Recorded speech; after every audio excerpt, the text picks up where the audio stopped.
Obat mata adalah tetes mata, salep mata, pencuci mata, dan beberapa bentuk pemakaian yang khusus, serta insert sebagai bentuk depo yang ditentukan untuk digunakan pada mata utuh atau terluka. Obat mata digunakan untuk menghasilkan efek diagnostik dan teoretikal lokal dan yang lain untuk merealisasikan kerja farmakologis yang terjadi setelah berlangsungnya penetrasi bahan obat dalam jaringan yang umumnya terdapat di sekitar mata. Obat mata akan melakukan aksi penyembuhan. Pekerja obat yang disebut reseptor.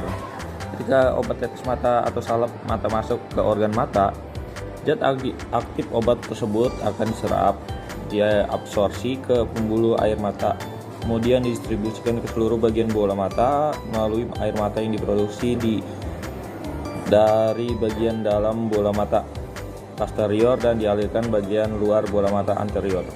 Setelah tahap distribusi, zat aktif akan dimetabolisme dan bertemu dengan reseptornya sehingga terjadilah efek obat yang diinginkan.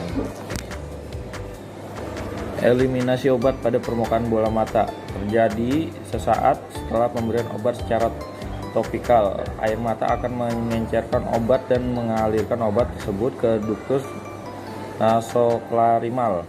Lapisan kornea yang memiliki bersifat berbeda juga memberikan hambatan bagi pemberian obat pada mata.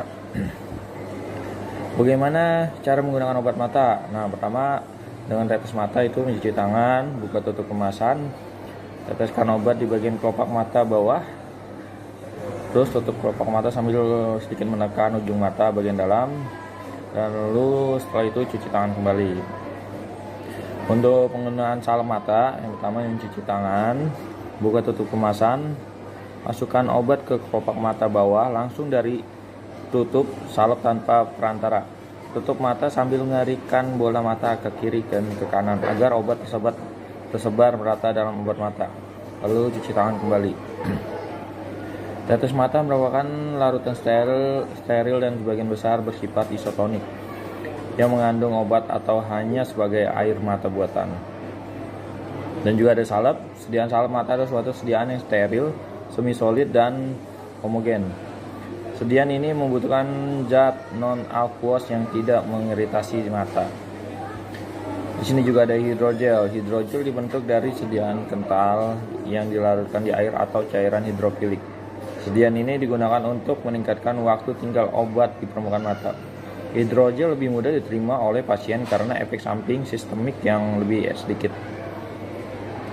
Di sini ada emulsi. Emulsi merupakan sediaan yang dibentuk dari dua cairan yang tidak bercampur yang distabilkan oleh surfaktan.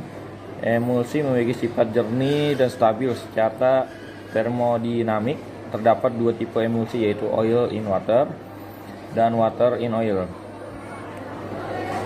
Ophthalmic insert. Sediaan ini terbuat dari materi polimerik yang diletakkan pada cul di sak konjungtiva antara sklera dan kelopak mata.